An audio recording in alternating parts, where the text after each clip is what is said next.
course, I need to thank everybody. First, thank you for getting us back caught up. Thank Paul and his team. I mean, I'm hearing out there that you guys have boots on the ground and you're working hard, and a lot of issues are getting resolved, and so I think that helps us all. So thank you very much. And your team, Pauline, Julie, Patty, Vicki, and Jennifer, what a great conference. So I'm glad to be back in Fort Wayne. In fact, that's my first slide.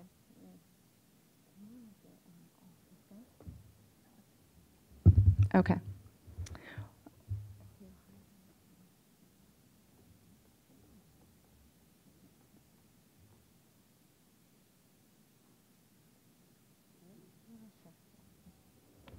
All right.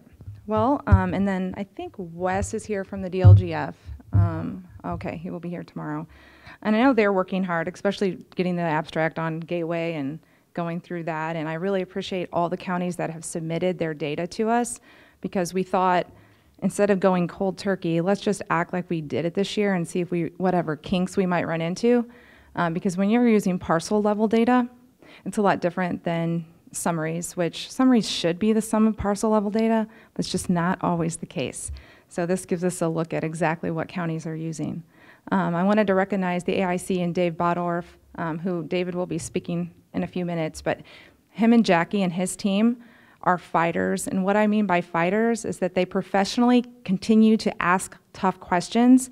They continue to inquire in ways that will help counties in the long run make sure that they get the revenue that is due them from the state. And so I really appreciate their effort.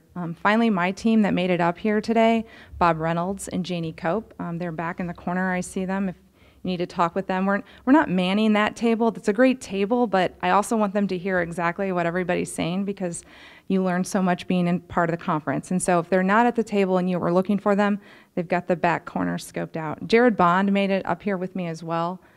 He's over there in the corner. And so I just want to go over something interesting this morning. It's in PERS. There was some new legislation, and I'm going to talk about maybe getting some feedback from our employers, which are our counties, and then enhanced transparency.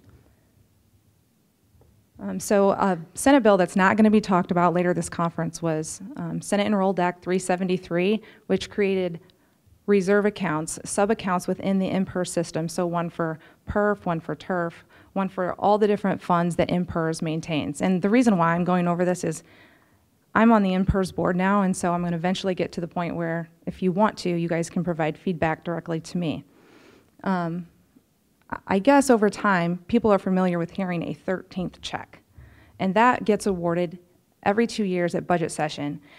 And I will tell you that a lot of legislators get calls all year long, every year, because retirees would like a permanent increase in their pensions. I'm not saying they should get one, I'm just saying they receive a lot of calls. When this 13th check is awarded, it is a one-time award, so it doesn't get included into their ongoing pension payments. It is also funded entirely with state general fund money.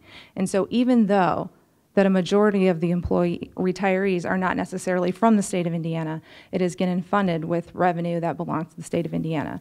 So this bill was passed to create a way to possibly provide funding for these retiree increases, but only if there is enough funding to pay that increase in perpetuity for those retirees. So if you're not retired now, this doesn't pertain to you.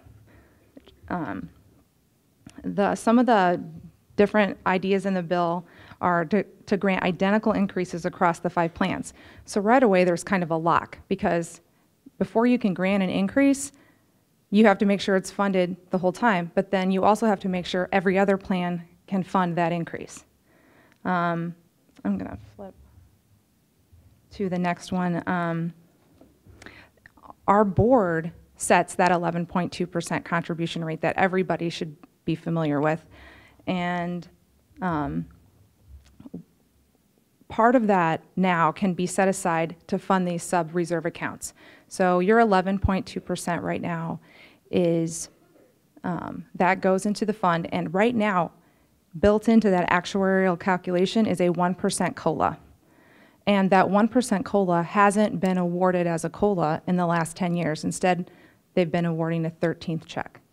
And so us as a board can say, you know, we're going to set 0.4% of that 11.2 aside, and all of a sudden take that cash out of our big pot of money and set it aside for these retirees for their increases. And so before we do that, I said, well, I'm going to go get some input, because I felt like we never got any when they changed us all to one aggregate pot a long time ago. And I just think that at the end of the day, we want to make sure that our employer, well, one, you know, the state's the largest employer. We pay $16 million into the fund. But all the other employers combine to provide another $30 million of contributions every year. So we may be the largest, but we definitely don't provide the most funding if you add all the other entities together. So what the current 11.2% also is made up of a 6-year rolling investment return, so it kind of smooths it over. Where PERF is only 79% funded right now. Our group as a whole is 86% funded. The board has a funding policy not to lower the 11.2 until we reach 105% funding. So that, you know, that seems very conservative. If it's too conservative, let me know. I'm going to put my email at the end of this, but this is the kind of feedback I'm looking for. The COLAs, if we decide to set money aside in a reserve account, we do not vote on the increase for the retiree. The General Assembly is the only one that can do that, but again, it has to be the same across all plans, and there has to be enough money in the fund to fund the increase for the actuarial life of all the people that would receive it. Okay, so that was a lot of gobbledygook, but in the end, this is what I want you guys to think about. Examples of, do you care or would you mind if a certain percentage of that 11.2% was set aside in a separate account that can only be used for retiree increases? It can't be used for anything else. It can't be used to offset the current liability in the fund. And so I've wrote some examples of different situations that you might find yourself in. Allen County, they're not in our situation because they left PERF. So they're 11.2%. Yes, I do remember they are a frozen county or a soft freeze county. So they won't ever go below the 11.2, but they're still winners. But my county, you might be, my county can barely make ends meet and cannot afford to put aside funds for retiree increases. All contributions should be to fund current liabilities and lower the employer contribution rate as soon as possible. Or you may find yourself in another category. As long as the current contribution rate of 11.2% stays the same and PERF is at least 90% funded, my county supports small incremental increases for retirees. My county is in favor of providing increases to retirees and is willing to contribute slightly more than the current 11.2%. The list of examples can go on. And I know what I'm telling you, you're thinking, I can't make that decision for my county, and you shouldn't. But what you should go is talk to your county councils, and you guys know what kind of financial shape your county is in. But these are just conversations where I'm inviting your input. You know, do you like the 11.2% now? It's been that way for several years. It's easy to budget around. Are you a county that would prefer it stay at 11.2% instead of jump around maybe to 10.9 one year and then 11.4 one year? You know, letting me know that helps me at that board table set the contribution rate that can be helpful to the people that have to pay the bills in the long run. And so that is what I wanted to talk about. I didn't think it was going to come up under new legislation because it doesn't really affect your daily work, just your pocketbook. The other thing I wanted to talk about was we're rolling out a new transparency portal, some upgrades to it, and I know that we're short on time, so I'm actually going to run straight to, this is the current view of our assets, and next month we're going to roll out something a little prettier. It's the same information. Those are our assets, but you can kind of, at a glance, just visualize where our assets are allocated. That's statewide look. You can also look by agency. This is the Auditor of State's office. You can tell that we have $1.5 million of assets. Our top 5 assets are IT, servers, printers.